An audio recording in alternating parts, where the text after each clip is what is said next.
Hello friends, hi. ಎಲ್ಲರೂ ಹೇಗಿದ್ದೀರಾ? ನಾನಂತೂ ತುಂಬ ಚೆನ್ನಾಗಿದ್ದೀನಿ. ನೀವು ಚೆನ್ನಾಗಿದ್ದೀರಾ ಅಂತೇಳಿ ನಾನು ಭಾವಿಸ್ತೀನಿ. ಇವತ್ತು ಟೈಮ್ ವೇಸ್ಟ್ ಮಾಡದೆ ನಾನು ಯಾವುದ್ರ ಬಗ್ಗೆ ಮಾತಾಡೋಣ ಅಂತ ಅಂದ್ಕೊಂಡಿದ್ದೀನಿ ಅಂದರೆ ಖುಷ್ಬು ಆಯಿಲ್ ಬಗ್ಗೆ ಮಾತಾಡೋಣ ಅಂತ ಅಂದ್ಕೊಂಡಿದ್ದೀನಿ. ಖುಷ್ಬು ಆಯಿಲ್ ಅಂತಂದರೆ ಅದು ಸಿಕ್ಕಾಬಟ್ಟೆ ವೈರಲ್ ಆಗಿರುವಂಥ ಒಂದು ಆಯಿಲು. ಸೊ ಎಲ್ಲಿ ನೋಡಿದ್ರು ಕೂಡ ಖುಷ್ಬು ಆಯಿಲು ಅಂತೇಳಿ ಹೇಳಿ ಸಿಕ್ಕಾಬಟ್ಟೆ ವೈರಲ್ ಆಗೋಗಿದೆ ಆ ಆಯಿಲ್ ಬಂದು. ಖುಷ್ಬು ಮೇಡಮ್ ಅವರು ಹೇಳಿರುವಂಥ ಒಂದು ಏನೇನು ಇಂಗ್ರೀಡಿಯೆಂಟ್ಸ್ ಇದೆ ಅದನ್ನು ನಾನು ಇವತ್ತು ನಿಮಗೆ ಎಕ್ಸ್ಪ್ಲೇನ್ ಮಾಡ್ತೀನಿ ಯಾವ ರೀತಿ ಅಂತ ಹೇಳಿ. ಸೊ ಖುಷ್ಬು ಮ್ಯಾಮ್ ಅವರು ಹೇಳಿರುವಂಥ ಒಂದು ಇಂಗ್ರೀಡಿಯೆಂಟ್ಸ್ ಬಂತು, ಅದು ಓನ್ಲಿ 5 ಇಂಗ್ರೀಡಿಯೆಂಟ್ಸು. ಒಂದು ಕ್ಯಾರೆಟು, ಈ second coconut oil, 3 almond oil, 4ನೇದು ಬಂದು ಆಲಿವ್ ಆಯಿಲು, 5th ಒನ್ ಬಂದು ವಿಟಮಿನ್ ಇ ಕ್ಯಾಪ್ಸೂಲ್ನ ಅವರು ಹಾಕಿ ತಯಾರಿಸಿರುವಂಥ ಒಂದು ಆಯಿಲು. ಒಂದು ಸಲ ನೋಡ್ಕೊಂಡು ಬರೋಣ ಖುಷ್ಬು ಮೇಡಮ್ ವೀಡಿಯೋಸ್ನ, ಅವರು ಏನೇನು ಹೇಳಿದ್ದಾರೆ ಅಂತ. ಬನ್ನಿ. இது ஆயில். ஸோ இது வந்து what I do is carrot எடுத்துட்டு நல்ல கேரட் வந்து நல்லா பாயில் பண்ணிடுங்க. பாயில்னா எண்ணெய் இல்லை. So I take almond oil and I add little olive oil, கொஞ்சம் கோகனட் ஆயில், அது எல்லாமே போட்டு அதில் கொஞ்சம் வைட்டமின் இ கேப்சூலும் போட்டு I put carrot, grated carrot போட்டு நல்லாவே பாயில் பண்ணுவேன். I boil it on a low flame for good 2 hours. ನೋಡೋದಲ್ಲ ವಿಡಿಯೋಸು, ಇವಾಗ ಸ್ಟಾರ್ಟ್ ಮಾಡೋಣ. ನೋಡಿ, ಇವಾಗ carrot, almond oil, olive oil, Parachute, vitamin E ಕ್ಯಾಪ್ಸೂಲ್ನ ತಗೊಂಡಿದ್ದೀನಿ. ಕೊಬ್ಬರಿ ಎಣ್ಣೆ ಹಾಕ್ತಾಯಿದ್ದೀನಿ. ಈಗ ಆಲಿವ್ ಆಯಿಲು, ಇಲ್ಲಿ ನೋಡ್ತಾ ಇದ್ದೀರಲ್ಲ ಆಲಿವ್ ಆಯಿಲ್, ಇದನ್ನು ಕೂಡ ಸಮ ಪ್ರಮಾಣದಲ್ಲೇ ಹಾಕೋತಾ ಇದ್ದೀನಿ ನಾನು ಇವಾಗ.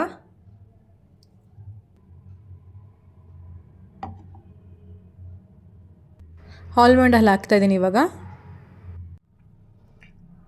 ನೋಡಿ, ಇವಾಗ 3 ಆಯಿಲು ಕೂಡ ಸಮ ಪ್ರಮಾಣದಲ್ಲೇ ತೊಗೊಂಡಿದ್ದೀನಿ ನಾನು. ರೇಟು ಸಣ್ಣದಾಗಿ ಹಚ್ಕೊಂಡಿದ್ದೀನಿ. ಎಣ್ಣೆ ಹಾಕಿದ್ದೀನಿ ಇವಾಗ. ನಂತರ ತುರಿದಿರುವ ಕ್ಯಾರೆಟ್ ಹಾಕ್ತಾಯಿದ್ದೀನಿ.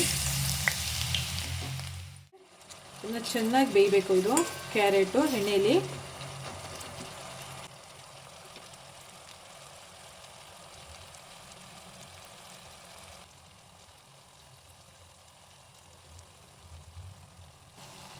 ಇದನ್ನು ಲೋ ಫ್ಲೇಮಲ್ಲಿ ಮಾತ್ರ ಬೇಯಿಸ್ಕೋಬೇಕು.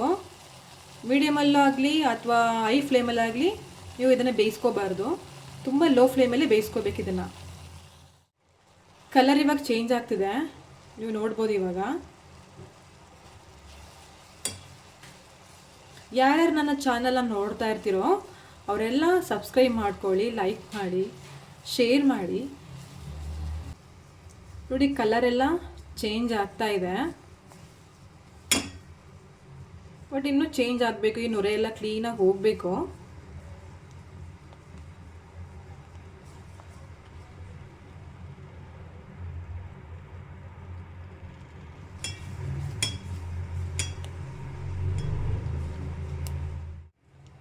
ನೋಡಿ, ಫೈನಲಿ ಎಣ್ಣೆ ರೆಡಿಯಾಗಿದೆ ಇವಾಗ. ನೋಡಿ, ಕಲರೆಲ್ಲ ಯಾವ ಥರ ಚೇಂಜಸ್ ಆಗಿದೆ ಅಂತ ಕಾಣುತ್ತೆ, ನಿಮಗೆ ಗೊತ್ತಾಗುತ್ತೆ. ಕಲರೆಲ್ಲ ತುಂಬ ಚೇಂಜ್ ಆಗಿದೆ. ಇಷ್ಟು ಬಂದರೆ ಸಾಕು. ಈಗ ವಿಟಮಿನ್ ಇ ಕ್ಯಾಪ್ಸೂಲು 2 ತಗೊಂಡಿದ್ದೀನಿ.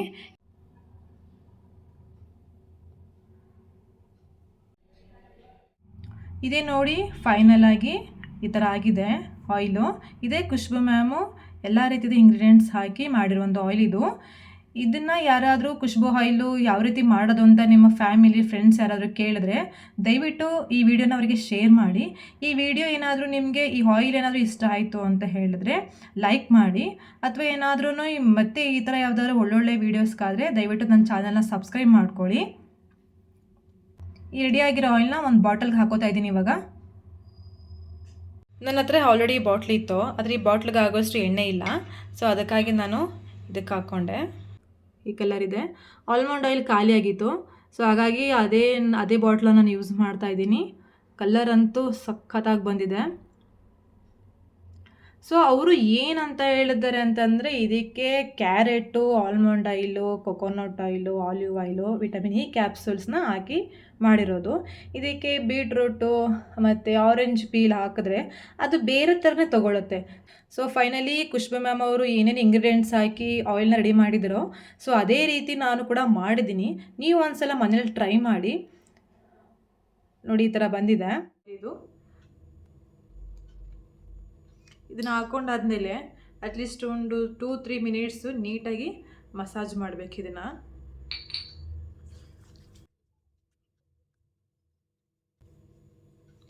ನಿಮ್ಮ ಅಂಡರ್ ಐಸ್ ಕಡೆಯೆಲ್ಲ ಮಾಡ್ಕೊಳ್ಳಿ ಈ ಥರ.